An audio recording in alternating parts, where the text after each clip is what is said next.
on this episode of Japan 2.0. Because you also found one time on a trip out here, drinkable pancake. Yes. Correct? Yeah. In the vending machine. Mystical world of game and wonder, arcade centers like no other. Nostalgia, yeah, every moment, everything you see, wanna jump all on it, damn.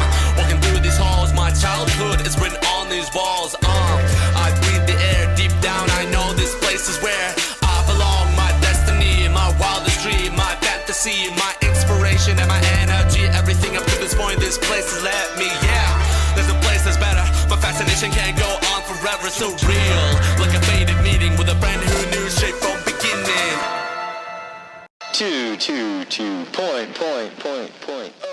Hello.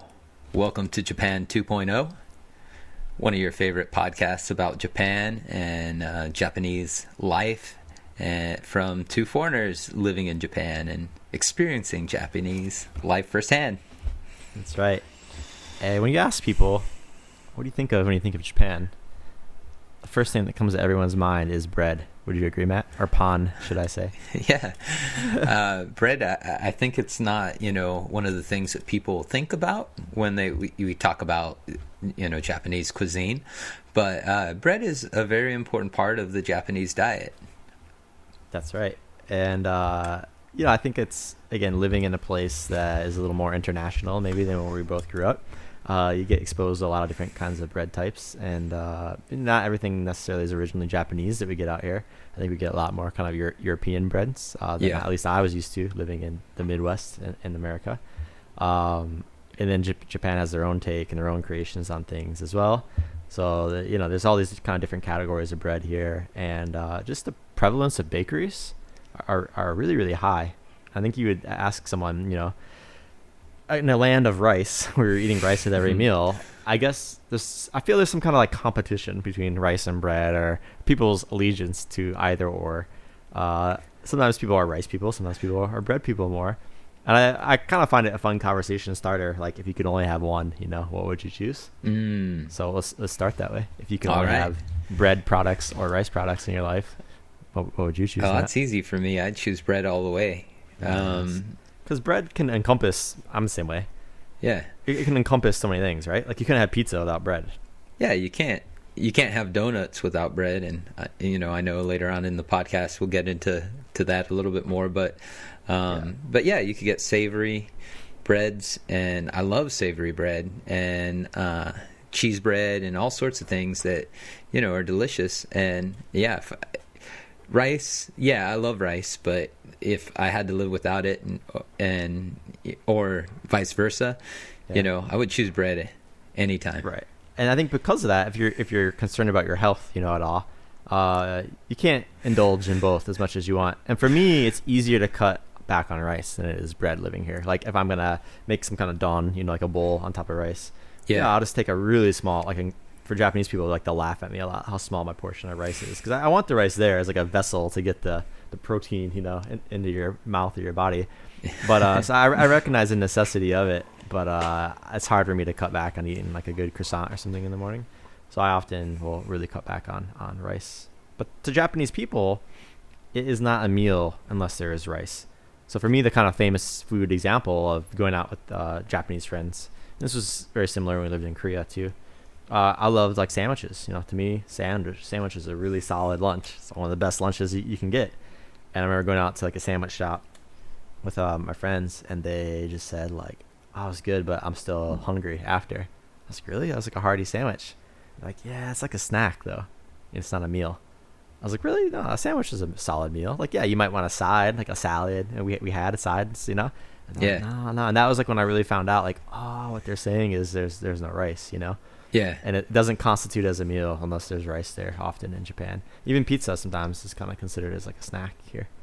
Yeah, I noticed that there have been a couple of local cafes that I've gone to, cafes that serve like lunch sets and things like that. And they always ask you, what do you want, bread or rice? Right. And it's always a tough call for me because I do like both. And sometimes one goes better with the lunch than the other. And sometimes if you're getting just like a lunch at a cafe, you might not necessarily know what you're getting.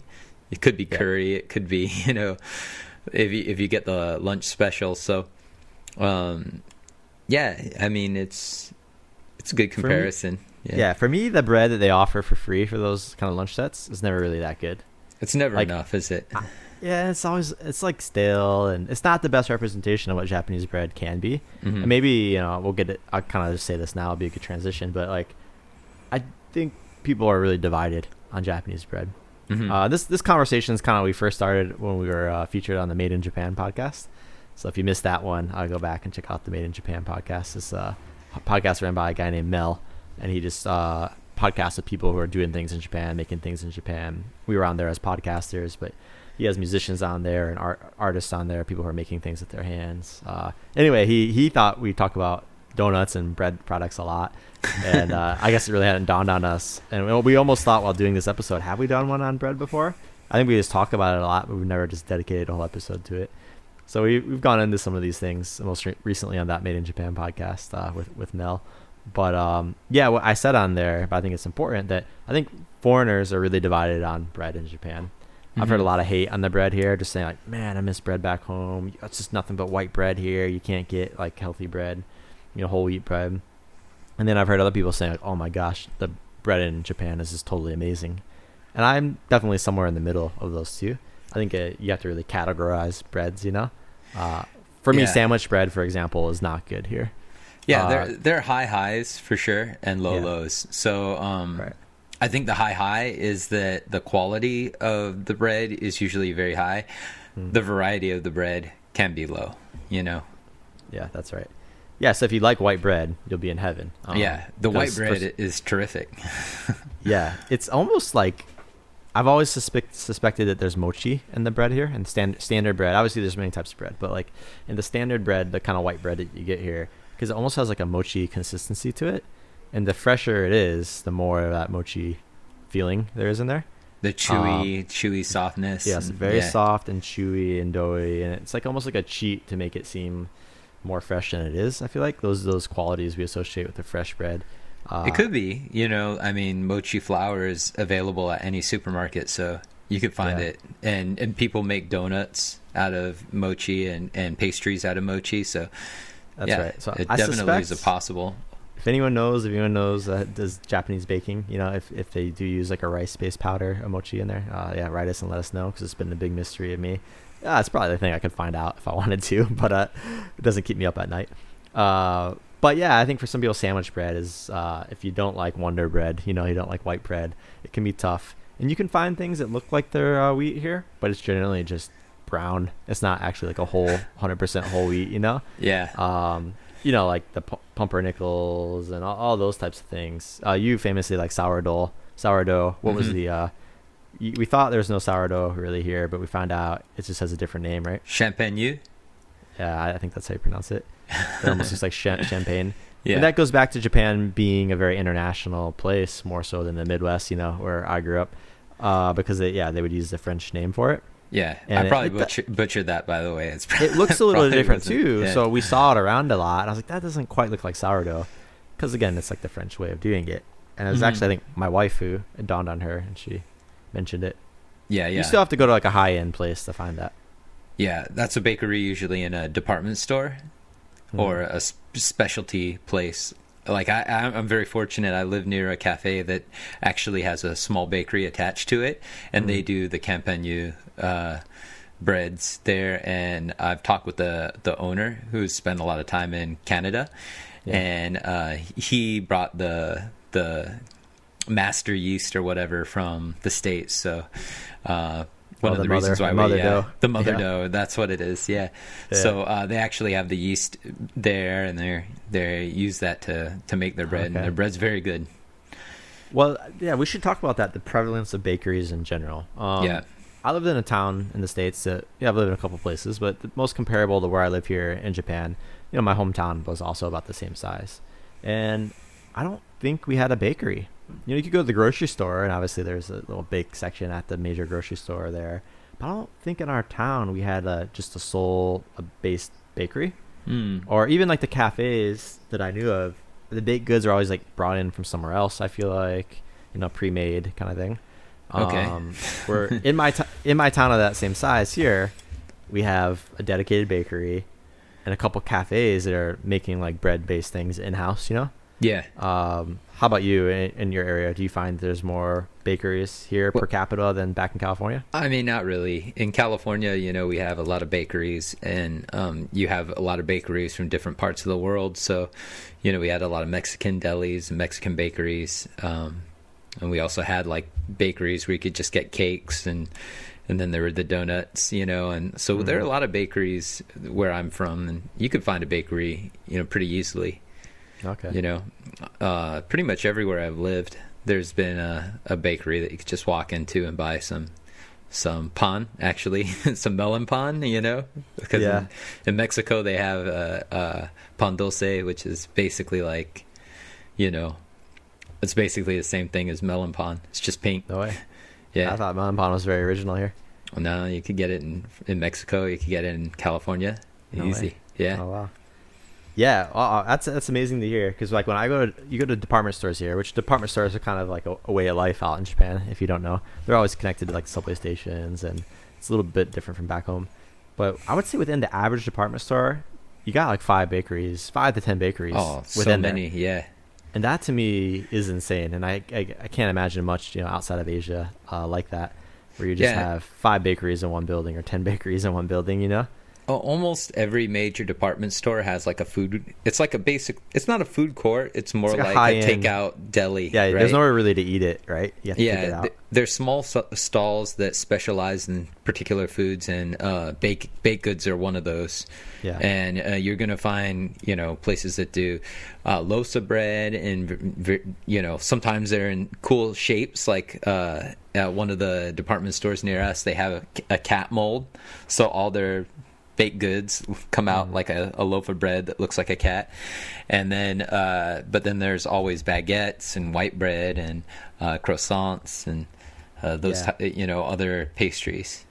So those places always kind of market themselves as very European, a lot of them Parisian, and we've been around Asia a lot before. And when I first moved here, I just thought it's like fake. It's like all for the image, because after living in Korea, a lot of the places in Korea would go for that vibe. There's Paris Baguette and Tour de Jour, but they're just Korean creations, Yeah. So when I came here, I was a little bit skeptical, especially of these department store ones, that are really kind of pushing, you see the flags. And it wasn't until I went out to Europe that I would see actually a lot of these places. And sometimes too, it goes both ways. The places would be like dead. Like places here that have like big lines and they're a big deal from France would just be dead in Paris, or in France. No one was there, which is kind of funny, right? It's like the whole phrase "big in Japan," But then other ones were like legit. Paul's the one that really stands out to me. There's a bakery out here called Paul, and it's always been one of my favorites. And it just looks really generic. The names is generic too, and I kind of really was interested to see, because I loved it so much. And it is just a really standard kind of run-of-the-mill bakery out in Europe as well. They're all over. I don't think anyone's like really crazy about Paul. It's just a really average bakery, but those are out here, and I think they're really good. So it is interesting to see that a lot of these European countries are out here. It is a bit expensive sometimes, those nicer bakeries. Your average kind of baked item from there might be $3 or $4 for a scone or a Danish, or a croissant would be like a standard croissant might be $2.50, $3 at one of these nicer places. You want a chocolate one or almond one, it's going to be upwards, $4 or $5. Yeah. 400 or 500 yen. So there's that, and I don't remember being in Europe if it was that much cheaper. I was in a lot of expensive cities out there. I was in Paris and London, and I remember prices being comparable. So yeah, it's hard to do that conversion just off the top of your dome, right? Off the dome, yeah. I was going to mention that along with these department store are craft bakeries that popped up, and especially in the big cities, like Tokyo, Osaka, Kobe. There are a lot of people that are just bread enthusiasts that open up small bakeries, and they're usually very cute and very sometimes rustic, or sometimes very I would say country themed. Yep, I would agree with that. Maybe slightly bohemian. And these bakeries are pretty cool because they do their own confections and their own baked goods, and so you don't know, like, every single one is different. You could get a different piece of bread, or a different cake, or a different donut or something. These places are really good, and actually near my work there's a bakery that's open, and it opens right as I get out of the subway. Usually, like, as I'm getting out, and I smell that bread, and it's just so hard to resist. And they have this cheese bread where you pull it apart, and it has little pieces of bacon in it, and it looks like a twisted braid, like a woman's braid, braided hair. Yeah. And man, that thing is delicious. And I could get that for work, and that's my snack for the day. Or do you want to? I think that's a good launching point. You want to talk about, like, uniquely Japanese breads? Yes. Yeah. So at least to us, they're unique. Maybe somewhere else in the world they're doing it. We just haven't been there. I think we can speak most maybe for North America, that we don't have these things in North America, and we lived in Korea too, and so these are going to be things that weren't in Korea and aren't in North America that we've only seen here. Again, they could be other places, but for us, we've only seen them here. Yeah, I'm going to start with two that I think are probably the most disappointing for me, because I love donuts. This is no secret. Japan 2.0 listeners already know this, but there are two donuts, and that you could find in almost every bakery, and sometimes they won't have any other donuts but these two, and they're always a disappointment for me. One is the curry pan, which is that's not a donut though. It's like a curry filled donut. It's like essentially a curry filled donut. Like, it's like well, we got to talk about korokke eventually too. I think it's more korokke. Well, they do have you're right. They do have the panko crumbs, like the bread crumbs on top, and it's deep fried. But I mean, what is a donut other than just fried bread, right? Basically, it looks like a donut, like a filled donut. It could fool you. It could fool if you. Don't know. All right. But it's a savory pastry, and it's good. I don't dislike it, but it's not my favorite. And then I like it. I guess I'm trying to think when was the last time I went and bought one. Mm-hmm. It's been over a year. But if you go to a place that, like, specializes in it, I really like it. But just at the convenience store or something, it's generally not good. For me, I'd rather go for like a croquette, like a potato croquette, than go for a curry pan. So it's not bad. Like I said, if I'm given one, I'll eat it. I don't usually seek it out on my own. If I'm really hungry and I come across a place that has that, and I'm like, I don't want something sweet, then I can go for that. The other one that always gets me is, it looks just like a filled donut as well, but instead of having cream or custard inside, or jelly or jam, it's red bean. Yeah, my son hates this one because he'll just grab it, and sometimes I can't read it, for him. Yeah, and he just can't even eat it. Takes one bite in, and he's just like, Dad, no, it's the bean. Hey, red bean has grown on me. Like, I could eat red bean in a lot of things now, and actually there are times where I get something that has red bean in it, and I'm like, oh, this is quite good. I enjoy it.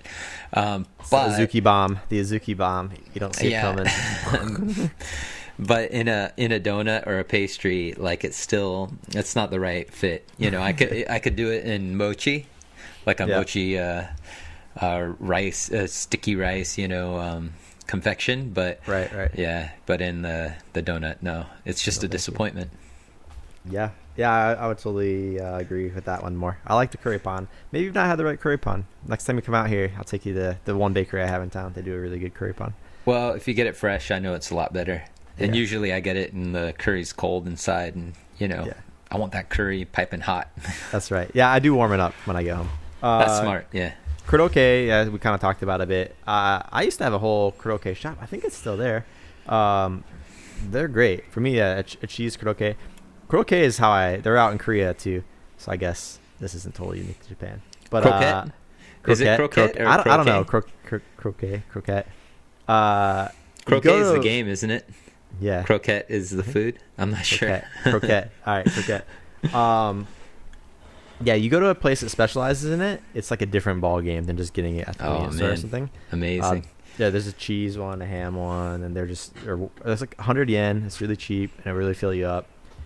I don't even know how to describe it. But when I first moved to Korea, For me, Korean cuisine was a little harder to jump from American cuisine, especially I was living in a really kind of industrial area, so things weren't westernized at all, and I had a hard time breeding out in Korea.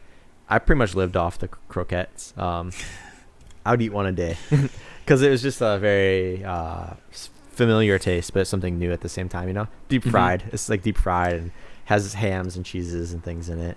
Yeah, it's kind of like a potato pancake. Yeah, deep fried, and then with the breadcrumbs, the panko breadcrumbs on the top. Right. There's a European snack like a lochi or something like that. I forget where it comes from. You have pierogi in Poland as well. Oh, pierogi, yeah. Pierogi, yeah. It's not exactly like these. It's a little more dense, and you just eat it with your hand in like a wrapper. They're really greasy. But yeah, it's almost like a street food. It can be if you see it at like a stall. Yeah. Yeah. Those are pretty unique. It's really great. Yeah. Some malls have croquette places. Yeah. Now I don't know which one's which. Yeah. I think it's croquette. I think you're right. Yeah, and they're always good. And you could get like you said, there's a lot of variety. Some of them have meat in them. Some of them are just cheese. Some of them have chicken and other ingredients. So yeah, highly recommended. All right. So for me, the wackiest, craziest one, that you'd see on a meme on the internet or something, but I just saw it this morning, is the yakisoba pan. And I cannot stand it. It's so horrible. I'm not big about yakisoba anyway.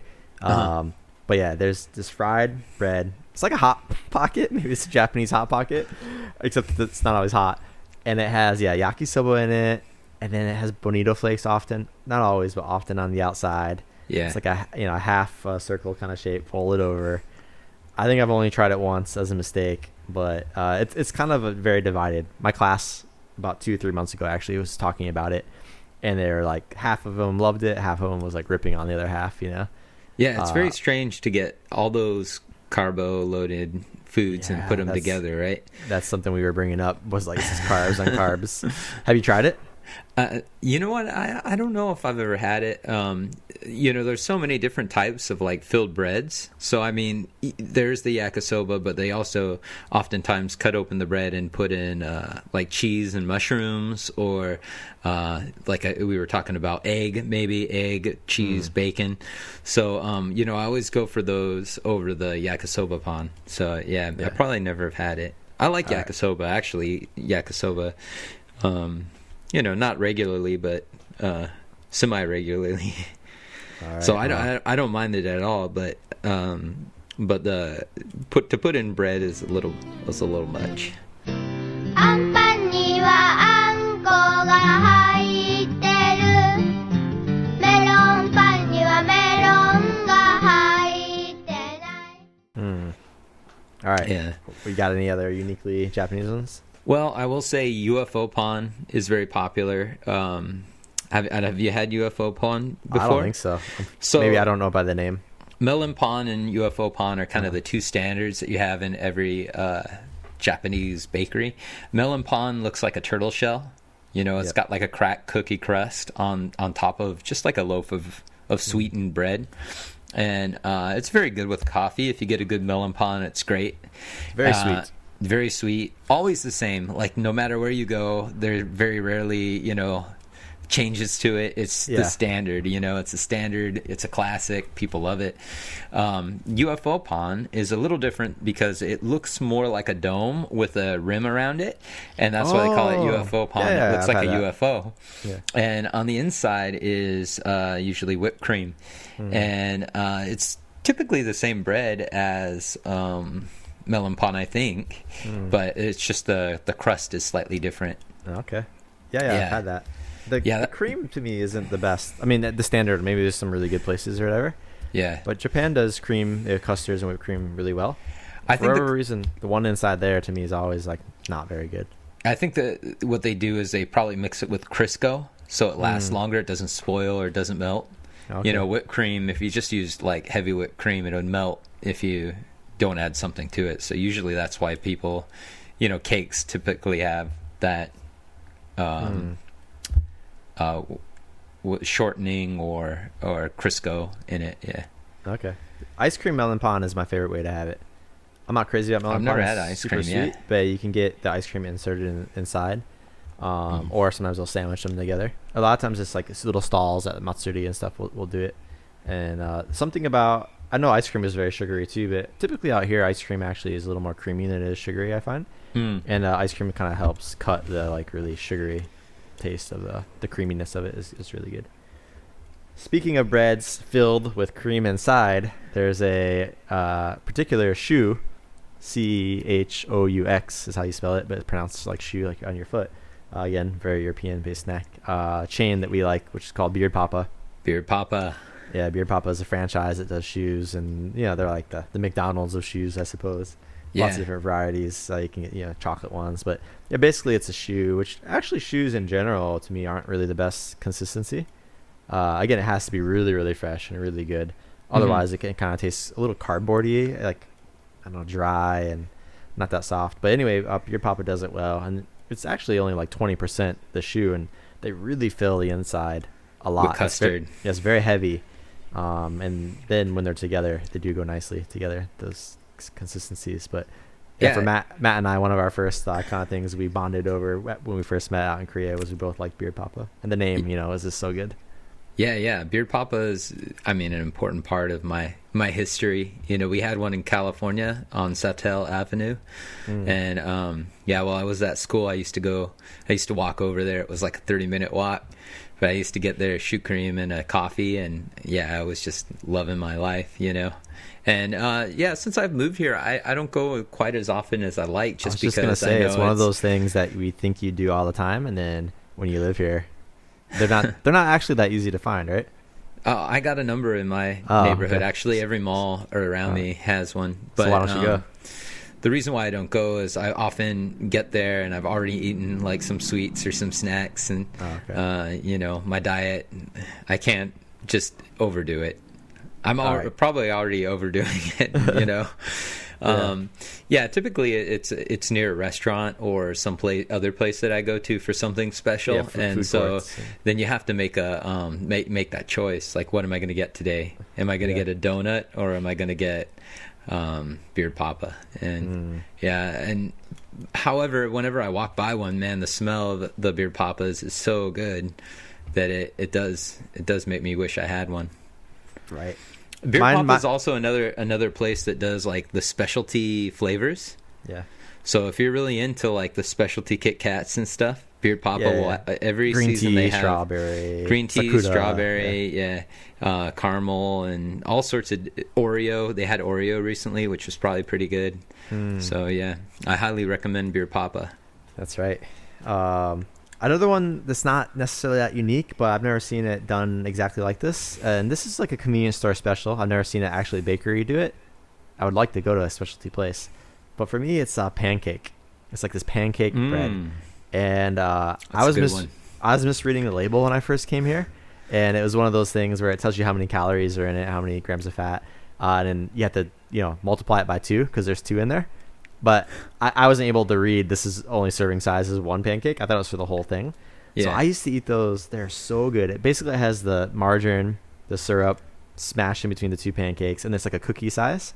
Yeah. And basically it's like a mobile pancake that you can just eat. I mean, Japanese people wouldn't eat it as you're walking around because that's sacrilege, but you can. And I'd just bring them into work and kind of eat them really fast, right before I had a class. And they're really, really good. Again, you warm it up in the microwave for 10 seconds, even better. And it wasn't until I found out that the 200 calories I thought they were was actually 400 and something calories. And I was like, oh, that's why I'm not losing weight. It's the pancake bread. That's a really good one. Yeah, that's good. One that I'm a big fan of as well.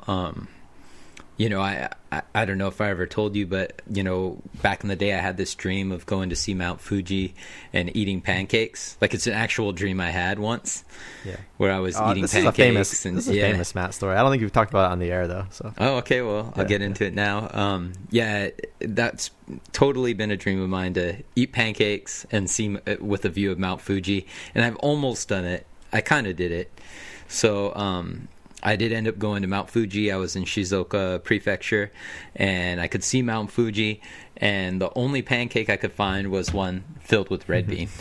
Yes. So I ate the red bean pancake, and I was in a park overlooking, Mount Fuji, and it wasn't quite what Yeah. I wanted to do. So, I have hopes that in the future I'll get a chance to have some actual pancakes, especially now that pancakes are kind of blowing up in Japan. And look at Mount Fuji, just based on this dream I've had.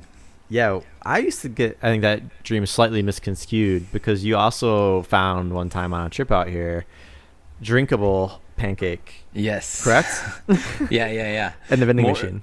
What is the name of that brand? Moriyama? Morning, ya. Morning, yeah. That's right.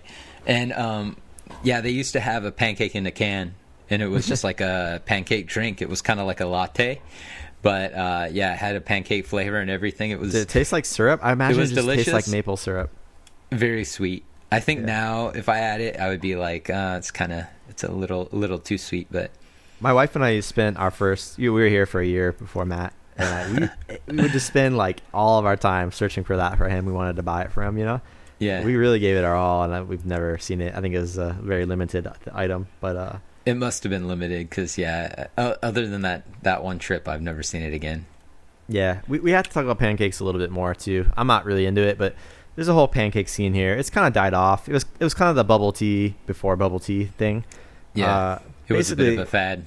It's believed to be Hawaiian, and I don't know why. I've been to Hawaii a lot, and there are a couple pancake places out there. They tend to like put fruit on them, maybe a little bit more. And I'd seen strawberry pancakes and blueberry pancakes growing up. We're out in Hawaii, they do mango and a couple other fruits. But there's a certain chain. You know the name of that chain? Eggs Like, and things. Eggs and Things. It was Yeah. really big here like 5 years ago. It's kind of died down now. There's all these massive lines, and it kind of spawned this whole Hawaiian pancake scene at cafes. You see them popping up a lot. And then there was like a new form of that where they're like these really fluffy, super, super thick pancakes. Yeah, Maybe yeah. 3 or 4 times the They're known normal as thickness. souffle pancakes. There you go, yeah. And those are interesting. They're very good too. I'm not a big fan. I'm a fan of flapjacks. I love pancakes. It's another bread, that's gonna kill me one day. Yeah. And because I eat pancakes. I have a pancake recipe that I use, at home, and they're in one of my favorite restaurants. Top secret restaurant in my neighborhood sells pancakes, like American style flapjacks, and they're so good. But yeah, the souffle pancakes, I was skeptical. I've had a couple, and I've actually enjoyed them. However, it's not the same as a flapjack pancake, which Yeah. are still my favorite. Some of these souffle ones actually jiggle. Like if you shake your plate, the consistency, I don't know exactly what's in there, how they do it. But They look like, dry. They But look that's the dry. misconception. It looks like a really thick pancake. It just Yeah. looks the same but thick. But something in the middle is like They're- jelly, or I don't know how to describe it. It's like it's not even cooked all the way. It That must be sounds a lot of gross. like whipped egg in Yeah. the batter or something, and they probably I don't know. They must cook it in either a pan or like in a griddle or something where it could rise. Yeah. But they're very unique to, like, I never saw them back home. I don't know if that's a popular thing in the States or if it became popular and became a fad. But Right. I had never seen them until I came to Japan. I think it's one of those things where Japan takes something oftentimes from the West and makes it their own, and now it's something new. It was like that slow form of the pancakes, then Hawaiian style, and then the souffle style is like the standard thing out here. So it's kind of cool, how Japan does that. They're continuing to do it. Yeah. Yeah. There's also another souffle that's really important for my family, which is the cheesecake souffle, which is a specialty of Osaka. So if you come to Osaka and you want to try Japanese style cheesecake, Yeah. Rinko, I believe the name of the brand is Rinko cheesecake. If you just look up Google cheesecake souffle Osaka, it'll come up. But it's a really delicious souffle cheesecake that you could buy. And Where do you buy it? Do you have to go to like a bakery, or is it? At you have to go to grocery store? a specialty bakery. I've heard some folk on your side of the family are a little less don't really like it so much because it has raisins at the bottom, don't and even know that's what how this is. people know. You've never heard of this before? No, Liz doesn't like it. I don't think she does, from what Okay. I've heard. But I don't even think I know what it is. okay, but Yeah. Yeah, I think it's delicious. There, if you go back on our Instagram, there's a video of them making it, and they actually burn the logo onto the top of the souffle cheesecake, and it's totally worth getting. I love it. I mean, when I get one, it's so fluffy and light. I could eat a whole half of it, and once again, it's something that's going to kill me. But Do you know what Pablo is? Pablo's a franchise that does cheesecake out here. Is this something like a Pablo thing or totally different? I don't know if I've ever had Pablo, so yeah, I can't say, but Pablo's the souffle style, and now I'm having like a aha moment, you know. Yeah, but they don't have raisins on the bottom there. It's just normal. This one has raisins on the bottom. I'm not a big fan of raisins and my pastries and stuff, but it's totally worth it. Like, those raisins are also good. Yeah, a quick shout out to that is there's like this other stuff here just called cheese pan, and every convenience store will have it, and bakeries will have it, and that's a real staple. And again, I've not seen it many other places. Again, they often advertise this from Hokkaido. I don't know how much it actually is, but that to me is excellent. Again, it's a little cheesecakey, a little kind of bready, somewhere in between. Very, very dense. You know, for like $1, 100 yen, 150 yen, you can be very full after eating that one. And that's one of the ones, again, whenever I'd go to like a Asian mart back home, you know, I'd just stock up on those and be like, oh, one day I'm going to live in Japan and eat the best of these every day. And the reality is, you know, I get it a couple times a year just because it's not good for you. Yeah, but it's a specialty. Those are so good and so soft. Like, it could be a couple days old and it just tastes really moist always. I don't know how they do it. Yeah, another favorite of mine are mochi based pastries. So like the cheese mochi balls. Yep, they're common in convenience stores as well, and it's basically a small mochi roll with cheese on top, and I really like those. Mochi dough is very chewy, and it's used in, like you said, probably some of the breads, and then also in some donuts. So I think we should get donuts now. Yeah, we should get into donuts. Yeah, mochi donuts are a thing very unique to Japan, probably Korea as well, but you know, I'm more familiar with them from here. And it's basically a donut made with the mochi dough, and it's chewy. And ponde ring is, if you want to try one, the classic. Yeah, ponde ring is a classic. You could pull each donut piece off of it. It's like this ring. It looks like a baby toy. Yeah, it does look like a baby toy. Yeah. But and, apparently a lion's mane is like what it's named after. But yeah, it's delicious.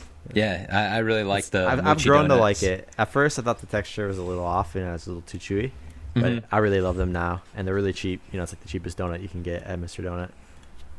Yeah, we've come to find out that there's another place in our neighborhood. Actually, the place that sells the souffle, the Rico. Man, I wish I really could think of the name now. But they also sell like at some of their bigger bakeries. They sell a mochi donut that's really good with kinako.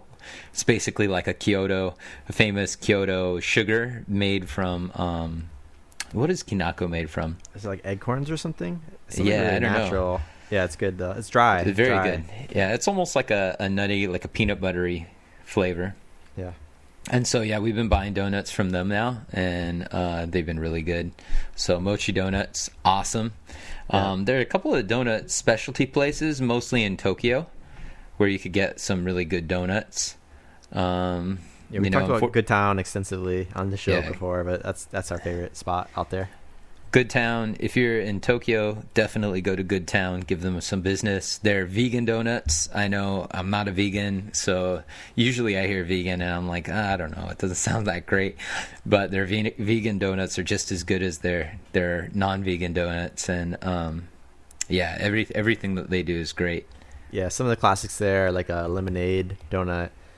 Coconut donut. Coconut one's hard to get though. Last 2 times I've been, it's been really hit or miss in terms of just being there. Yeah. What else? Maple bacon. Bacon, yeah. Raspberry. Too. Yeah. Mango donut. The raspberry is very, very good. They're so tart. Yeah. They opened like a second store right next door that does like pizza and sandwiches and stuff too.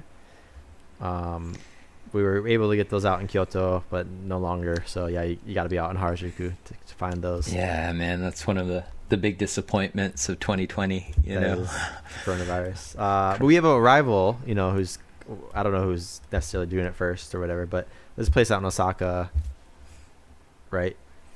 There is a place in Osaka, but it's still a secret for all. You know, I'd love to share this with all of our listeners, but you have to send a personal message on one of our methods, because this place is already so busy, and I don't want it to blow up too much, because it's getting harder and harder to get those donuts. So unfortunately in Osaka, there's not a place that really specializes in donuts. Right. So this particular place doesn't only do donuts. Yeah, and they don't do enough of them. So until they open up their donut factory, I can't, I don't want to blow up my spot. Go listen to our scarcity in Japan episode, because we have a whole episode about like things people not making enough, even though they can make money off of it, and it boggles our minds. It's very frustrating, but yeah, we don't know why they sell donuts constantly, but they don't make more. So yeah, that particular place, I don't know if you know, but the building that was right next to it is empty now, so I'm hoping that they expand. But I don't know. Breath, yeah, if you want to know what this place is, you have to write us a 4-star review on iTunes. 4 to 5. What is it? 5 stars? I think 5 stars the top one. Give us a subpar review, 4, and then we'll tell you. Yeah, you have to subscribe, and you have to give us at least 4 stars in our review. I'll take a little criticism. There's another kind of donut here. So you got the mochi donut, then you have these real Americana style, which the place in Osaka we're talking about, and Good Town are this real Americana kind of vibe. You know, I think they're going for a California thing. Is hint to the Osaka location name there. And the other style though is like a natural donut. It's like organic. It's like trying to be healthy. And those are really prevalent here. Just the old style, old town donuts. Yeah, whole shops dedicated to them, and they're just always disappointing. Yeah, I had one recently from like a local bakery. Yeah, and they were actually pretty good, but it was what it was. It wasn't the donut that you were expecting, you know. That's right. It's not the donut I necessarily want, you know. I do like the donuts with the glazes on top and stuff like that, and these are always just like sugar on top, maybe. The one way you know you're going to be at a place like that is they always have a donut called a milk donut. And if you're at a place that offers... I usually like milk things. Again, that's a very Asian thing. We don't have things flavored as milk in North America, but it's a big thing out here. And I usually like things that are called, milk bread or something. There's kind of extra creamy, maybe. But, if you're at a donut shop and they got a milk donut, I would avoid, personally.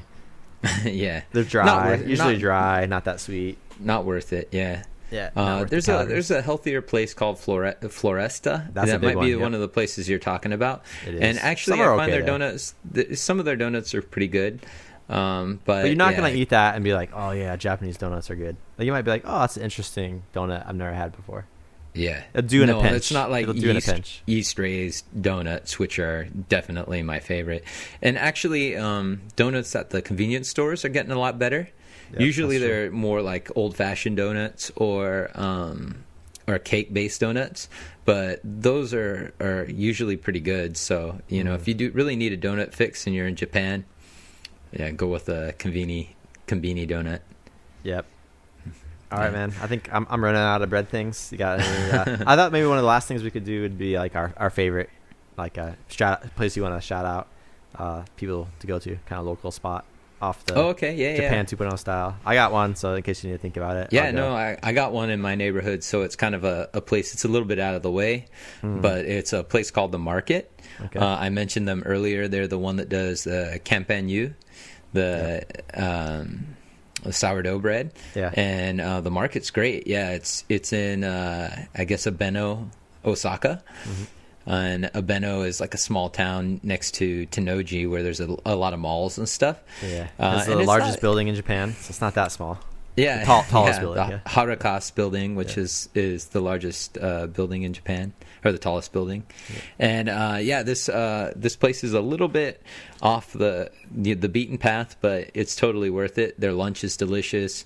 They do amazing sausage, actually, in-house made sausage and like a barbecue lunch. Yep. And they also have a built-in cafe where you could get a good espresso drink and some delicious breads. So is that where I had the kind of chocolate salt cookie? Yeah, the chocolate salt, that thing's salt great. Cookie. Himalayan great. salt cookie. Yeah. Yeah. All right. Yeah, I've been there. I can vouch for it too. They do like Yeah. a barbecue as well. Is that? Yeah, it's a barbecue lunch. Yeah, the name of the place is The Market. All right. It's a little hard to look up online because of the name, but it's worth checking out. So, All right. Abeno, The Market. My place is called The Bake, and there's a restaurant next to it called Le Boozy, Boozy, and they're like the same owners. They're right next to each other. They even like run back and forth. You know, sometimes they get ingredients from the other one. But The Bake is a really interesting place. It's really, really good. It's like top 3 bakeries in Japan. Sadly, it's like not right in my local neighborhood. It's in an area of Kobe called Kitano, and it's a really, if you want to get off the beaten tracks and really kind of see a local cool spot in terms of like a cool neighborhood, just go check out Le Boozy or The Bake.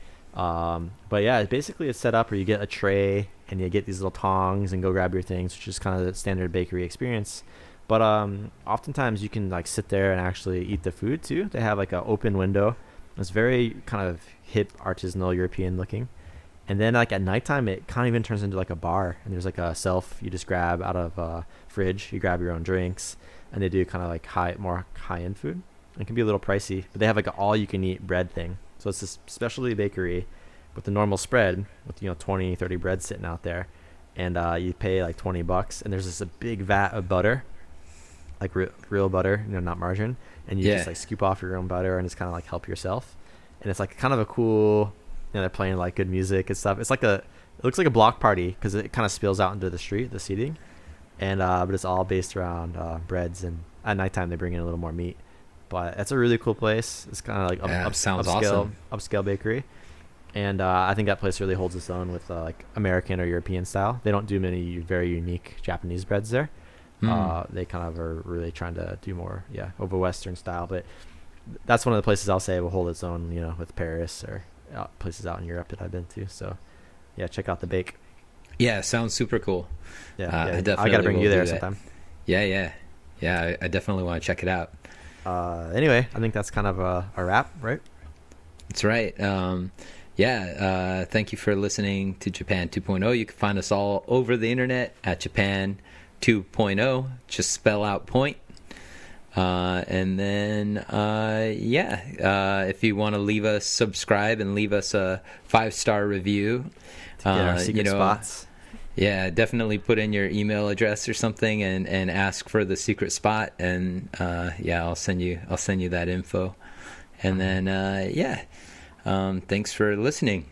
That's right. パンにはカレーが入ってるメロンパンにはメロンが入ってない私が一番好きなのはメロンパンだけどメロンは入ってない残念私が一番好きなのはメロンパンだけどメロンは入ってない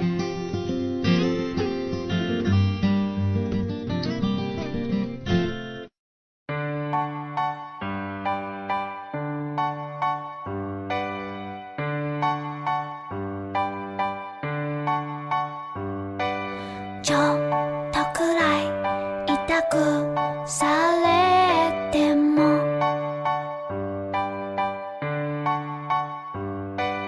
ちょっとくらい雑にやられても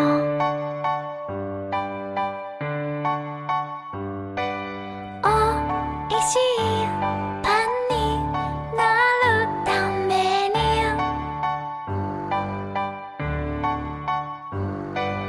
まるまったり転がったり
のパン粉になるためのパン粉になるためのパン粉パン。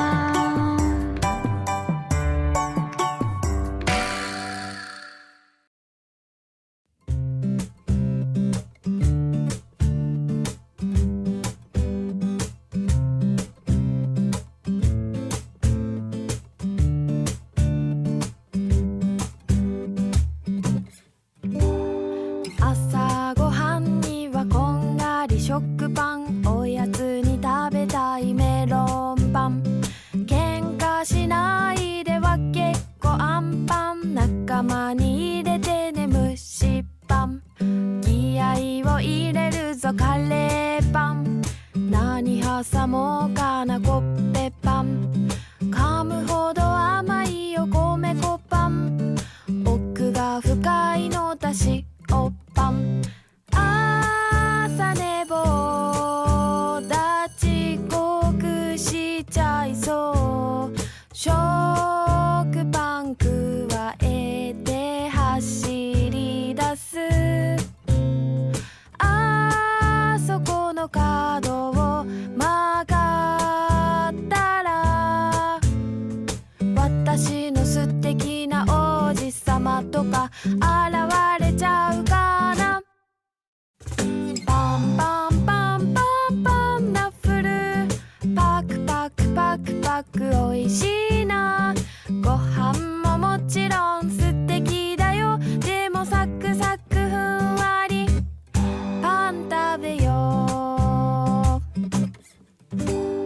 う。おしゃれなマダムはフランスパン、購買戦争焼きそばパン。デートは手作りサンドイッチ、私は断然シナモンロール。宿題やったのお風呂入りなさい、怒ってばっかりのお母さんも、こんがり焼きたていい匂い、それさえあれば大丈夫さあ、優しくなっちゃうよ。パンパンパンパンパンダスティック、ワクワクワクワク踊り出す。ご飯ももちろん素敵だよ、でも熱々ほかほかパンが好き。